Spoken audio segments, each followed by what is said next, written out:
ritual, and we aim to consciously alter your state of mind through what you hear. I mean, what we do is usually when we open up, we invite the spirits of the land, and that is, for me, especially right now, to be here with Latin so close by is very, very special, because like I'm a big fan of the Latin culture, like the art and the whole influence that culture had on Iron Age Europe, basically. And for me, it's a great honor to tonight call in your ancestors as well.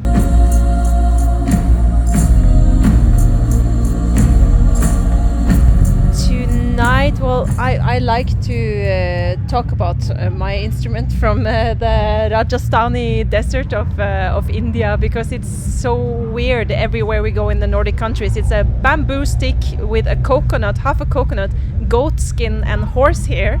And there's also a strand of the builder's daughter's hair on it that also resonates with the sound. So this is like it's a complex but very, very primal instrument. But I think for you it must be the boat, right? I love all the instruments, but I think like in the center of the stage you will find a big drum that we call blod, which means blood. And it's a drum we built it ourselves, and it's been traveling with us for every ritual we've done, and it's been painted with the blood of the three of us.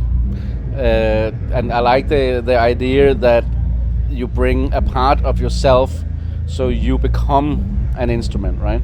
That I also want to say to anyone out there, when I'm long gone, they can use my bones for instruments, for sure.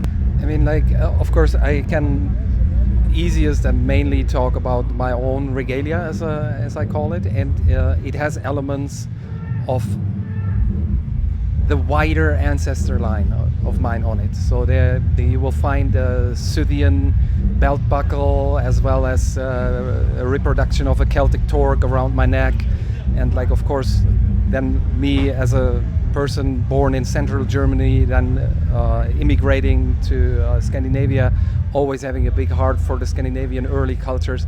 Like, all of this is in there.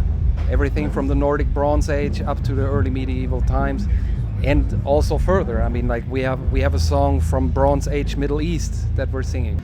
Well, I tend to see it as we live in a time which are extremely hectic, and everyone is living their own very, very hectic, secluded lives, and we get more and more secluded from relations and connections with other people. And we all need it. We search something deeper, some meaning, some greater sense of it all, because there's so many things that doesn't make sense. And seeking meaning, it's logic to look back to a time and place where things were maybe simpler. And I think that Heilung, without aiming to do so, we tap into a Zeitgeist, a time spirit, which is typical for us. We're going in this circle right now where we have reached a point of connections and relations, and nature becomes paramount for our survival. So, yeah.